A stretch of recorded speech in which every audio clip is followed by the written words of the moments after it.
carpet bag. I stuffed a shirt or two into my old carpet bag, tucked it under my arm, and started for Cape Horn in the Pacific. Quitting the good city of Old Manhattan, I duly arrived at New Bedford. It was on a Saturday night in December. Much was I disappointed upon learning that the little packet for Nantucket had already sailed, and that no way of reaching that place would offer till the following Monday.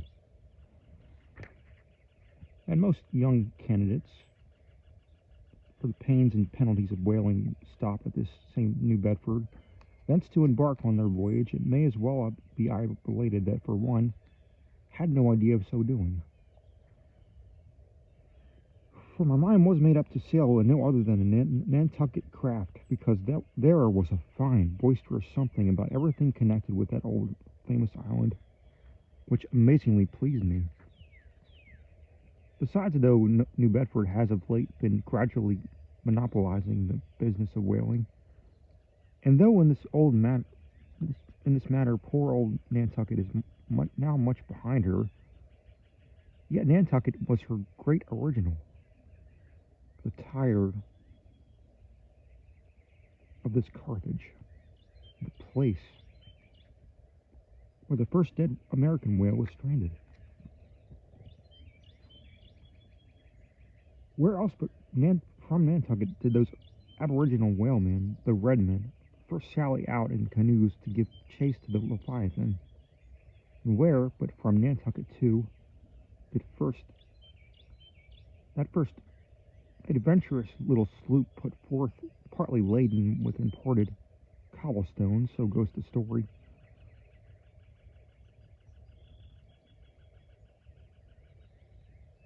to throw at the whales in order to discover when they were nigh enough to risk a harpoon from the bowsprit.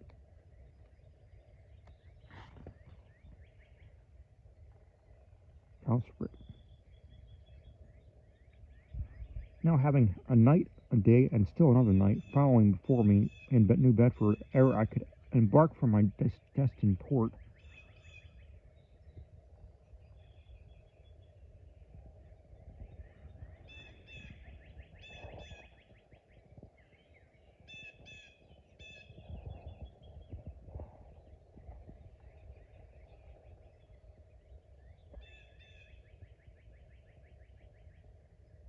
it became a matter of concernment where I was to eat and sleep meanwhile. It was a very dubious-looking nay, a very dark and dismal night, bitingly cold and cheerless. I knew no one in the place. With anxious grapples,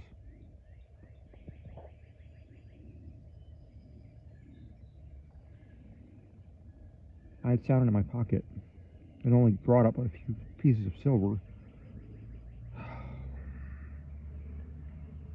So where we go, Ishmael, said I to myself as I stood in the middle of a dreary street shouldering my bag, and comparing the gloom toward the north or the darkness toward the south. Wherever, in your wisdom, you may conclude to lodge for the night, my dear Ishmael, be sure to inquire the price, and don't be too particular. With halting steps, I paced the streets and passed the sign of the crossed harpoons. But it looked too expensive and jolly there. Further on, from the bright red windows of the Swordfish Inn, there came such fervent rays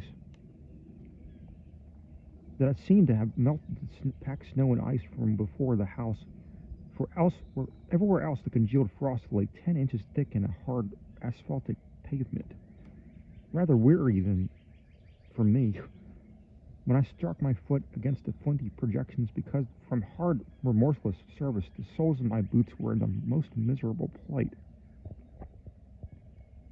Too expensive and too jolly, again thought I, pausing one moment and to watch the broad glare from the street and hear the sounds of the tinkling glass within. But go on, Ishmael, said I at last. Don't you hear? Get away from before the door. Your patched boots are stopping the way. So on I went.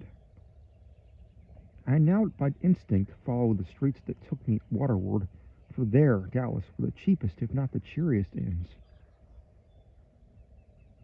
Such dreary streets, spots of blackness, not houses, on either hand, and here and there a candle, like a candle moving about in a tomb.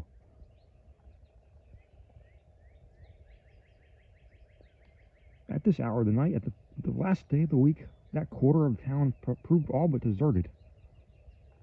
And presently I came to a smoky light, proceeding from a low, wide building, the door of which stood invitingly open. It had a careless look, as if it were meant for the uses of the public. So entering, the first thing I did was to stumble over an ash box in the porch. Ha, thought I, ha, as the flying particles almost choked me. Are these ashes from that destroyed city, Gomorrah?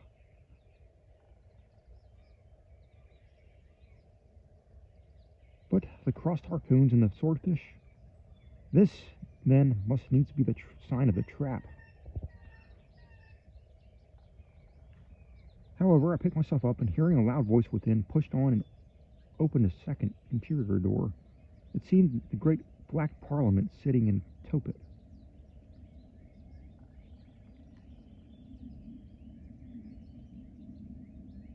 In Topet. 100 black faces turned round in their rows to peer, and beyond, a black angel of doom was beating a book on a pulpit.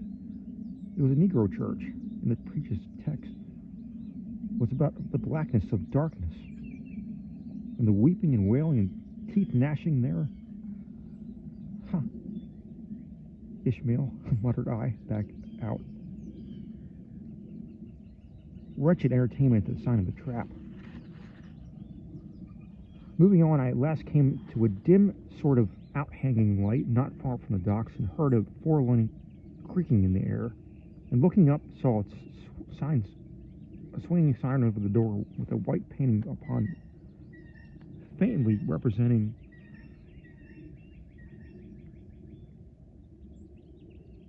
a tall, straight jet of misty spray, and these words underneath: the Spouter Inn, Peter Coffin. Coffin? Spouter? Rather ominous in that particular connection, I thought I. But it is a common name in Nantucket, they say, and I suppose this Peter here is an emigrant from there. As the light looked so dim, and the place for the time looked quiet enough, and the dilapidated little wooden house itself looked as if it might have been carted here from the ruins of some burned district, and as if the swinging sign had a poverty-stricken sort of creak to it, I thought that here was the very spot for his cheap lodgings and the best pea coffee.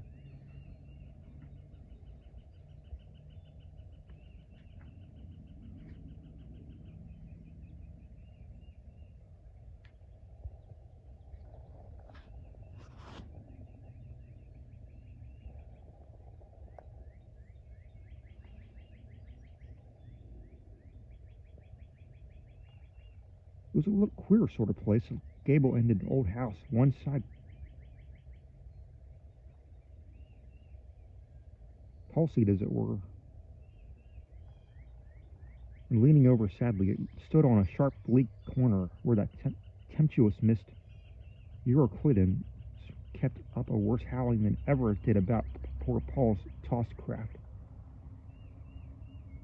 Euroclydon, nevertheless, is a mighty pleasant zephyr to anyone indoors, with his feet on the hob quietly toasting for bed.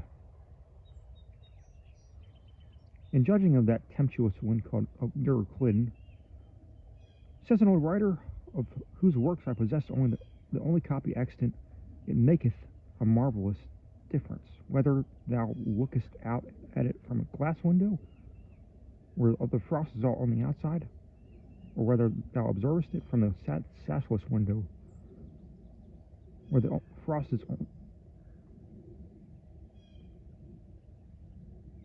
on both sides, and of which the white death is the only glacier. True enough, thought I, as this passage occurred into my mind. Old Blackletter, thou reasonest well. Yes, these eyes are windows, and this body of mine is the house. What pity that they didn't stop up the chinks in the crannies, though, and thrust in a little lint here and there. But it's too late to make any improvements now. The universe is finished, the copestone is on, and the chips were carted off 1,000,000 years ago. Poor Lazarus, there, chattering his teeth against the curbstone for his pillow, and shaking off his tatters with his shiverings. He might have plugged up both ears with rags, and put a corncob in his mouth, and yet that would not keep out the tempestuous Euroclydon. Euroclydon, says old Dives in his red silken wrapper. He had a redder one afterwards. Pooh, pooh.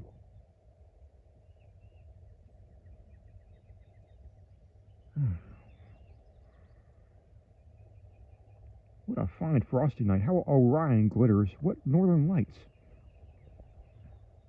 Let them talk of their oriental summer climes, of everlasting conservatories. Give me the privilege of making my own summer with my own coals.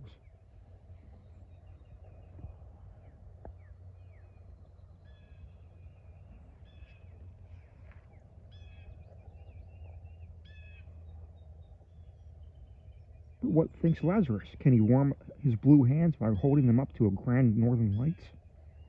Would not Lazarus rather be in Sumatra than here? Would he not far rather lay him down lengthwise along the line of the equator?